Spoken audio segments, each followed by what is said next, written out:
Alright, y'all. Bone script, death sentence, original base, 12 glyphs called out as they are being done. Minor and major glyphs. Minor glyph, red veil. Ice pick, edge in. Stepping in, striking. Okay? And then I'm gonna come, because I was straight in, okay? It was a palm shot to the jaw, going to the face, right? Or to the nose to break the bridge of the nose. Straight in.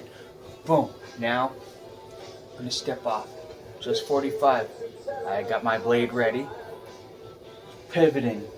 Not stepping again, pivoting in place, stabbing into the temple, occipital region, and I'm gonna rip down across the face and slash back across the jaw or cheeks, whichever I can get. So doing that again.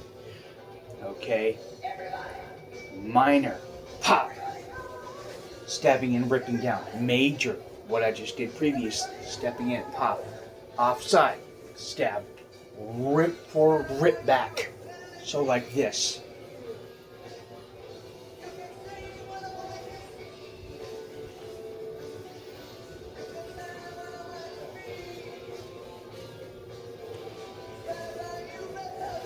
Okay, so that's the red veil, minor and major. Boom. Boom. Okay, now, Widow's Fang. X, stabbing X slash to the throat, or thinly to the middle of the chest from the clavicles or the subclavian, right in there at the brachials. Okay, so that's gonna go. Step out, flick into the throat, slash this way, and then as you recover, roll the blade slightly, catch it, pick it, coming the other way. So, pop. Now, that's the major, because that's going directly for the neck and throat. If I go for the minor, that's just for the chest. So that's a little different. What I'm going to do here, step in, but I'm going to do like I'm doing number 12, okay? The ink blot goes just underneath the clavicle right there, and then rips in, but I'm going to stab in to jam the blade under the clavicle, and I'm going to try to rip back in towards the center line with my body mass. Okay? Excuse me. And then come down. So, in, down. In, down. Okay, that's more of a disabler with psychological shock and pain. So Widow's Fang, major, minor. Okay. Now, hinge breaker. Goes for the elbow joints. Post arm. This is like one of the few where you do a pressure slash with, especially the post arm underneath, but that's going to go like this. Okay. Blade at the ready. Alright. And they're throwing a strike, like a punch, uppercut even maybe. Okay, so you're going to come through, you're going to pick, and now it's at the elbow. You're going to clutch the forearm, and with your blade hand, you're going to work the blade right into the elbow joint, okay? Either right in here, or right there, or on the inside at the brachial, right there, okay? Going to insert it in, twist, and pop, pry, like you're trying to separate the joint in half with it. Okay, so that's the major. The minor glyph version, ice pick, edge in, and they're striking. Shock them with the butt of the blade at the face, the jaw, the cheek, boom, as you clutch, and you're gonna come in, since the edge is already facing towards you, underneath the post arm, right there. You're gonna counter pressure, pressing the post arm into the blade edge as you pull back, and you're gonna rip. That's the minor hinge breaker. Now we move on to glyph number 4, which is silken thread. That is to the cervical spinal column. So that means you have to get chest back in order to pull this off. How we're going to do that is you're going to stab towards the eyes, as you step off the line. As soon as you do this, once your hand feels their torso, then you're going to curl in, pivot the opposite way, bring the tip of the knife with you, because that's going to line up around the back of their neck at their C1 to C4 cervical vertebrae.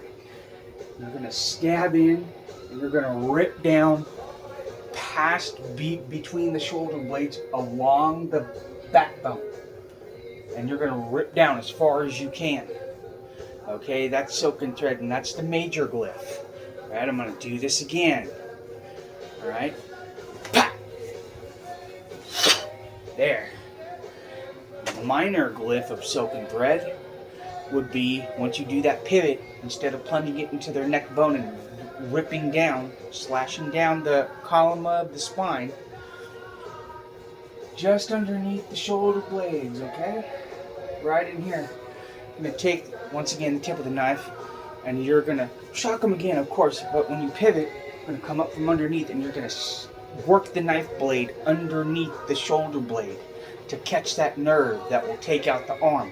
Boom! And then rip it out. Okay? Number 5. Okay, that's vulture's beak. That's vertical throat to under the jaw and even up this way, like slashing up. So how we're going to do this is in forward grip, but reverse edge with the knife. So what we're going to do here is we're going to step off, shock, okay, claw down, clap the back of their neck to catch it with the yoke hand, headbutt, come straight in, right here, stab, rip up and back, and try to trace the tip of the jaw with the knife tip and edge. Like that, right? So we're gonna, as soon as it's, as soon as it's on, bam, bam, bam, there. Okay?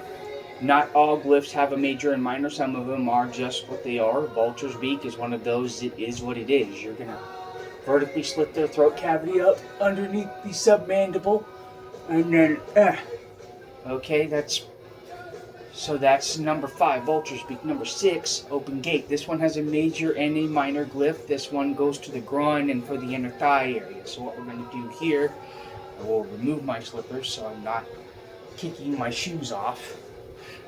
But I'll go this way though to make it a little more clear. So, coming in, right? And I'm going to either drive a knee into their groin or stomp their ankle, right? Or get their eye sockets, whatever I can do, pop them in the throat, whatever to shock them once I've got that.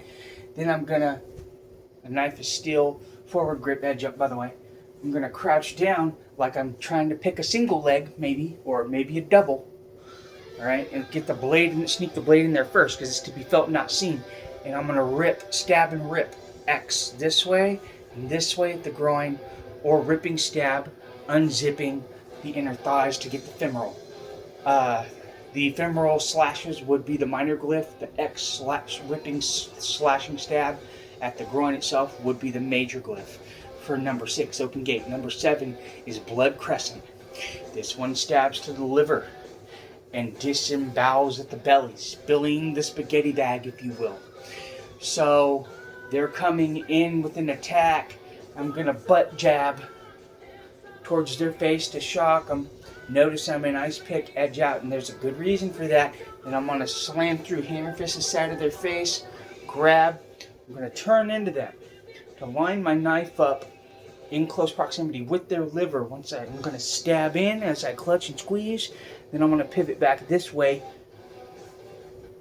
turning the knife in the wound as I'm ripping, hugging them towards me. That's going to stab into the liver, which is considered one of the blood bags. And with that ripping drag cut, that's going to disembowel, clean through the clothing and disembowel, spilling the bag of spaghetti, basically eviscerating them. Okay, so that's glyph number 7, blood crescent. Glyph number 8, which is tongue cut. So that's like you're slipping the knife just under the jaw, right where the throat and the lower palate meet. Okay? So you're in a clinch position and you're tussling.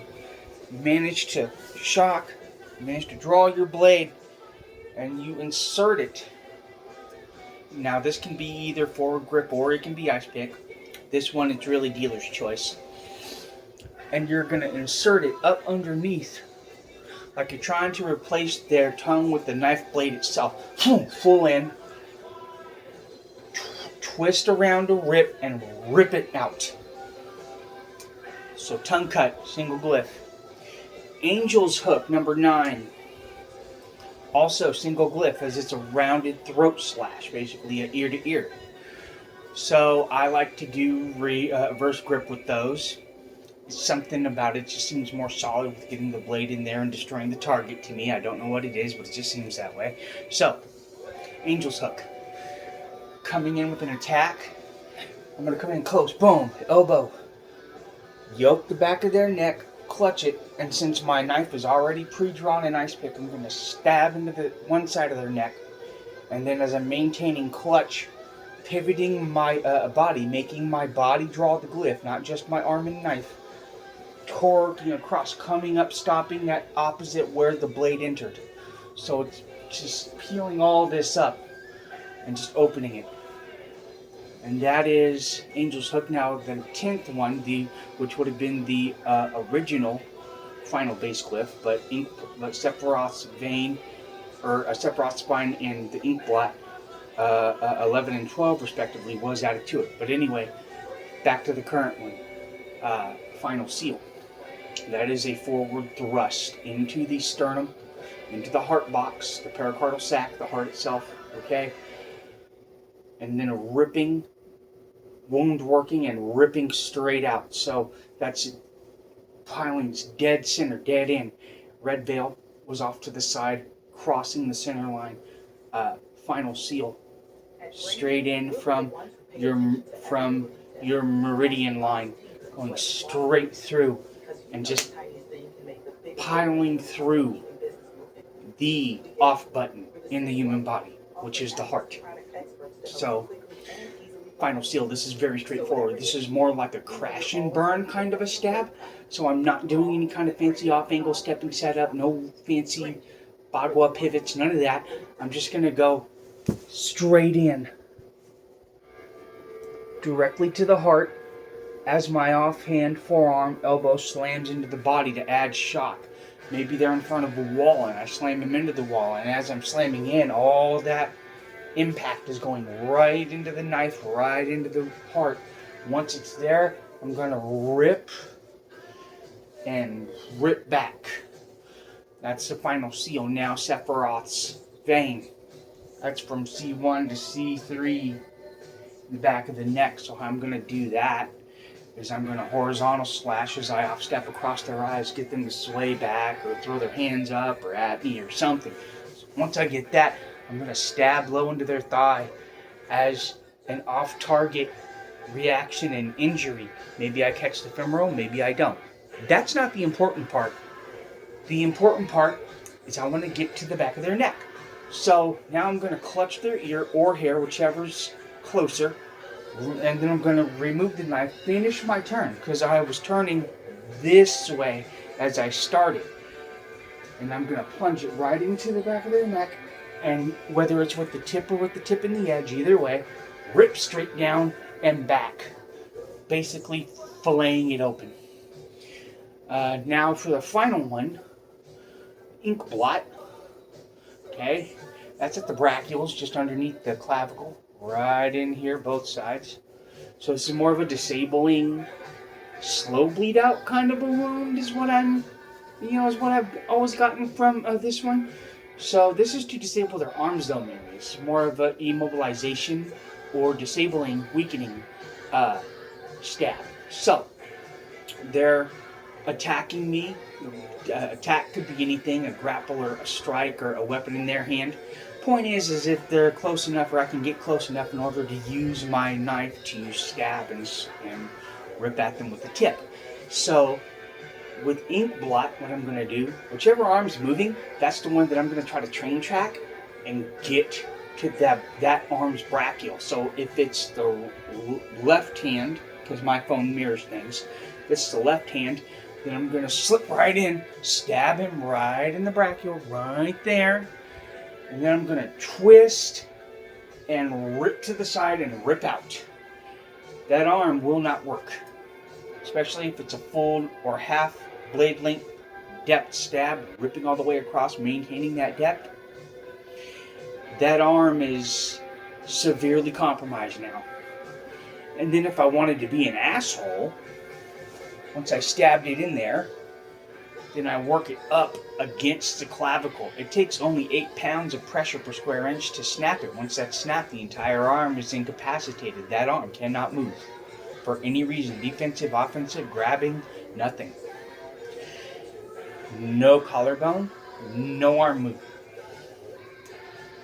So that, my friends, is the base 12 glyphs of bone script EWS with target explanation and some entering examples. Now going through the death sentence, which is the shadow stabbing slashing exercise.